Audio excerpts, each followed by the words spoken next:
शाह जी और prime minister को शायद ये आभास नहीं है कि आज वो अगर गृह मंत्री हैं या प्रधानमंत्री हैं तो वो भगवान की देन नहीं है, बाबा साहब अम्बेडकर के संविधान की देन है। और अहंकार बहुत अच्छा नहीं होता है। ना सदा कांग्रेस सत्ता में रही और ना सदा भाजपा सत्ता में रहेगी। एक समय आएगा कि इसी देश के लोग इस भारतीय जनता पार्टी की सरकार को उखाड़ कर फेंक देंगे। बाबा साहब ने कहा था कि जो संविधान में समता के अवसर दिए गए हैं, एजुकेशन में, राजनीति में और आर्थिक स्थिति सुधारने में, तो एक समय ऐसा आएगा कि वंचित वर्ग के लोग भी पढ़ लिख कर आर्थिक रूप से मजबूत होकर आगे बढ़ेंगे और 21वीं सदी कमजोर वर्गों के लोगों की होगी।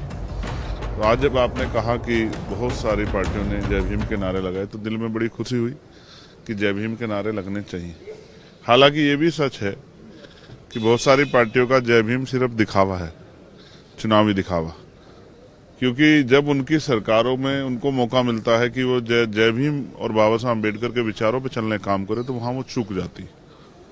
तो ये बड़ा दुखद है। सिर्फ दिखावे के लिए बाबा साहब अम्बेडकर के नाम का प्रयोग नहीं होना चाहिए। एक बड़ी चिंता जो है, कल से जो राज्यसभा में होम मिनिस्टर ने जो बयान दिया है, हालांकि उनका जो बयान था वो पूरे रूप से वो कांग्रेस पे एक हमला था, लेकिन जिस तरह के शब्दों का प्रयोग उन्होंने किया उससे एक बड़ा आक्रोश जो है हक वंचित समाज में, उनमें गहरी चिंता है। भले ही अमित शाह जी के लिए बाबा साहब अम्बेडकर कोई बहुत मायने ना रखते हो, लेकिन इस देश के करोड़ों वंचितों, शोषितों, महिलाओं के मुक्तिदाता है बाबा साहब अम्बेडकर। और जहां तक मैं समझता हूं, उन्होंने जो कार्य किए हैं उनका योगदान भुलाया नहीं जा सकता। किसी को मजबूरी में और किसी को जरूरत में बाबा साहब अम्बेडकर का नाम लेना ही पड़ता है। मैं यहां मैं ये भी कहना चाहता हूं कि भाई बाबा साहब अम्बेडकर सदा थे, सदा हैं और सदा रहेंगे। लेकिन अमित शाह जी और प्राइम मिनिस्टर को शायद ये आभास नहीं है कि आज वो अगर गृह मंत्री हैं या प्रधानमंत्री हैं तो वो भगवान की देन नहीं है, बाबा साहब अम्बेडकर के संविधान की देन है। आज वो अगर गृह मंत्री या प्राइम मिनिस्टर हैं तो बाबा साहब के संविधान की वजह से हैं। और अहंकार बहुत अच्छा नहीं होता है।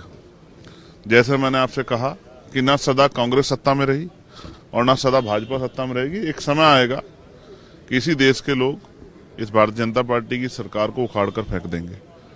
तो मैं स्पष्ट रूप से कहना चाहता हूं कि इस तरह का बयान अम्बेडकरवादी तो किसी भी कीमत पर बर्दाश्त नहीं करेंगे। पूरे देश में अम्बेडकरवादियों में इस बात को लेकर गुस्सा है और मैं स्पष्ट तौर पर कहना चाहता हूं कि ये बयान जो है शर्मनाक है।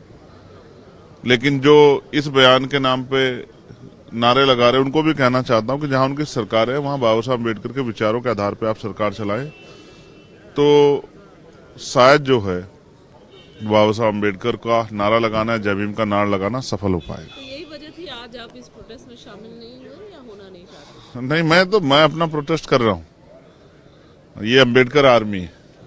अम्बेडकर आर्मी हमेशा से लड़ती रही। ये तो लोग यहाँ लड़ रहे हैं, हम लोग तो उनके विचारों को लेकर गांव-गांव जाते हैं, जहां सामंती लोगों का सामना करना पड़ता है।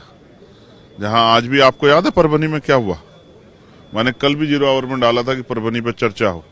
मैंने परसों भी डाला परभनी में। अब आप इसका एहसास करो इस बयान के बाद कि बाबा साहब अम्बेडकर की स्टैच्यू को छूने पर, उनके संविधान की प्रतिकृति को छेड़खानी करने पर परभनी में इतना बड़ी हिंसा हुई, इतना बड़ा जो है विरोध हुआ और पुलिस की लाठियों से एक नौजवान की जो लॉ की पढ़ाई की थी जिसने, उसकी जान चली गई।